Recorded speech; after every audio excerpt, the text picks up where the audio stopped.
Hello and happy Wednesday. How is your warm Wednesday? We got summery weather happening.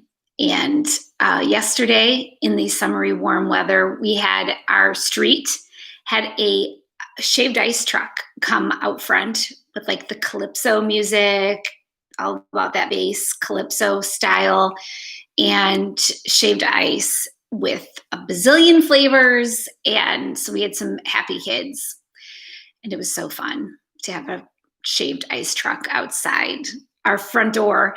So that was awesome. It was a quick visit, but it was still fun. It was something summery and fun.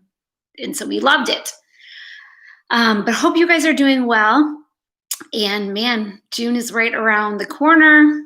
I can't believe it. Another month almost done on the books. But one of the things that I love about the technology era that we are in is that I can get on to YouTube, Google in about 2 seconds and learn how to do anything that I couldn't do, that I could learn from an expert, right? Like if you want to learn how to make sourdough, you can just get onto YouTube and watch someone who has made a bazillion batches of sourdough and what they do. Or recently I kind of Googled, YouTubed, I wanted a wildflower garden on the side of my house. And so with no gardening experience, I can look up what an expert has done and what they know. And I can learn from an expert in like 2 seconds. I can learn how to do about any hairstyle or, I don't know what you might YouTube, what you might need to know from an expert. But that is one of my favorite things about this technology age. And today I want us to go to an expert and get some expert prayer advice. I want us to learn from someone who knows how to pack a powerful prayer life, how to see God move and the kingdom come through his prayer life. And so we're going to look at just a really quick this morning encouragement from an expert prayer so that we can, maybe for some of us who have our prayers sound like the same kind of a few sentences over and over, and maybe where we've not been able to really attach to some new concepts of what God might have for us in prayer, that we can look at those things from an expert. So I think some of us, maybe our prayer life, we're just getting a little weary, and maybe we've again, like kind of gone around the same block a bazillion times on our prayer, our prayer path. So I want to look at Paul and something that he wrote, how he would encourage us, what he was asking for people around him to pray for him. And it's in Colossians 4. And it starts in verse 2. And this is what he writes. This is how he is asking for prayer. He says this. He first of all says, devote yourselves to prayer, being watchful and thankful. But he says this, and pray for us. 2, that God may open a door for our message so that we may proclaim the mystery of Christ, for which I am in chains.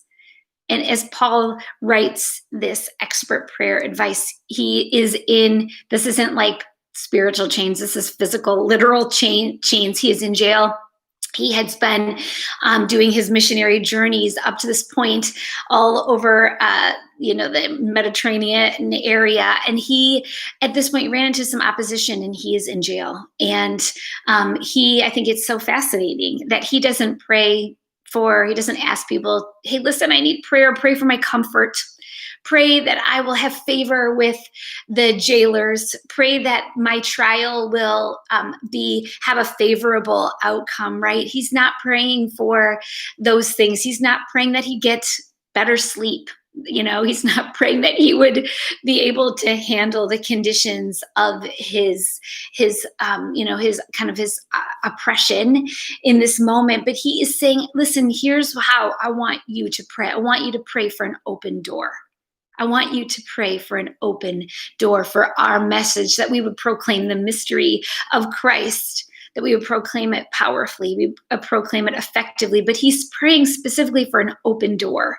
And I want to just take a minute to explore what that was, because if I look back on some of Paul's experience and some of his writings, we know that Paul has experienced an open door of ministry. He knows what that is. He knows what it is like to have an open door for the gospel message, because it's something that he actually uses this phrase kind of often in his writing. For instance, in Acts 14, he talks about one of his missionary journeys to the Gentiles. And he says that God has opened a door of faith for the Gentiles. That same phrase, a door of faith, that he talks about in 1 Corinthians 16, actually, that he's in Ephesus. And he's saying, we're going to wait here until Pentecost. He says this because a great and effective door has opened for me. A great and effective door. Like, again, he knows what an open door is like in ministry. And then again in 2 Corinthians 2, he came to preach the message, and he says this: a door was opened to me by the Lord. So I'm staying here to preach because God has opened a door here. And I love this. I love this idea of Paul going, I know what an open door is like. I experienced it. And this is where I am focusing my prayer. This is where I'm asking the saints to gather around me in this day and to focus their prayer in on this. Here's what I want. Here's what we need in this day: an open door. We need God to open a door. And we know this is like really in God's heart. He says in Revelation 3 that there's this prayer for the church, and God is saying this. He's saying to the church, he says, see, I set before you an open door, and it is a door that no one can shut. And so this is a thing in God's heart. This is something he is willing to do, that he is willing to open a door. And Paul knew by experience what an open door of ministry was like. And so he's asking all the saints, gather around, and here's where I want you to aim the firepower of your prayer life. If you're going to pray something, pray this: an open door for the gospel, an open door for the kingdom, an open door for ministry. And it's like this, I like how he's pointing us to this specific place. Because again, sometimes we are like aiming at 1,000 different things, aren't we? In our prayer, we're kind of like groping around in the dark. And he's saying, I want you to pray right here. And it's almost like he's giving us these coordinates. I like to think of it like the game of Battleship. I don't know if you guys played that growing up. We got the electronic Battleship like early on when it was like, first came out. We would spend lots of hours playing electronic Battleship. Remember how that goes? You have this grid and you have your hidden ships, and you're playing against an opponent and you can't see where their ships are, but you can start to try to nail down where their ships are, where you need to aim your fire by guessing coordinates. And so you have this grid. And so you'd say like B6, right? B6. And they would tell you either like it was a miss or you hit a part of a ship, right? And so I feel like Paul is giving us some coordinates here. Aim right here. Aim your prayer here for a door to open. And so that's what I'm asking for us as a church right now, to come together and aim our prayer life around an open door. Because we know what an open door feels like, right? Like we know the difference between an open door and a closed door. We're on vacation once in Florida, and there was a family area space, and then it led to a big outdoor area space with a pool and a deck. But in between the two were these massive sliding glass doors. And because it was someone else's house, it wasn't my house, those doors were spotless. They were super clean. And I think it threw my kids off because at least once a day, we'd hear a scream and someone had again like banged into the glass door because they didn't realize that thing was shut. And so what we decided to do is we put stickers at eye level all over that glass door so kids could stop and go, wait a second, this door is closed. I am not going to run into that thing. I'm going to open the door and save my forehead and my nose from some damage here. But what I'm asking for us to do is we know what an open door feels like.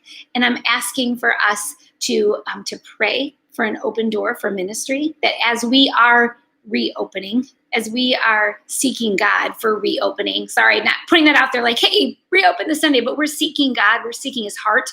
We want to know what the next phase of his call for us as a church, his dreams, his image for us as a group of people, what that looks like in this very, short accounts in this next season, in these next few weeks. But what we want is we want an open door. We don't want to be banging up against closed doors. We want to know what doors God is opening. We want him to open doors. We want him to open doors for his kingdom in our city, in our families, in our friend groups, in our circles. And so I'm asking us to be door discerners, to just go about our day, to first of all pray for those open doors, but then to be door discerners and to know, God, I know you heard my prayer. I know this is in your heart. We see it in Revelation 3 that you want to open doors for us, that you did it for Paul and you'll do it for us. And so then we're door discerners all day. We're kind of having our hands out there as we go through our day, as we have conversations with friends, as we are hanging out with our families. We can just ask some simple questions. How are you? How are you doing today? Where are you at? Where is your thought at? Where's your mind at? Where's your heart at? How can I pray for you? We ask some of those questions and we just discern, is the door open here? God, are you opening a door here? You opening a door for the next step in that conversation towards who you are, God, and what your nature is like and what the gospel means. Are you opening a door here? So we're going to be looking for open doors. We're going to be feeling out for kind of where around us are open doors for ministry. We're doing that. We're doing that as pastors, as a staff. We're trying to discern where's God opening doors for some gatherings, for smaller gatherings, again, within the guidelines of what our governor and people in authority over us are saying, what's safe. But we're beginning to discern for open doors. But we believe that God will open doors when we ask, and those are the doors we want to walk through, people. So join us in prayer. Point your firepower with us on this prayer that Paul has said, pray for an open door for the message of the goodness of God, his kingdom, the truth, and the fullness of the gospel. So thanks for being a part. Thanks for jumping on. It's good to see some of you guys just joining in. And we're praying for open doors in your lives, in your hearts, in your ministry. So speaking of prayer and open doors, we have a Zoom intercession tonight. And the link is here below. It's on our website. Join in and pray for us as we're praying for open doors these days. Bless you guys.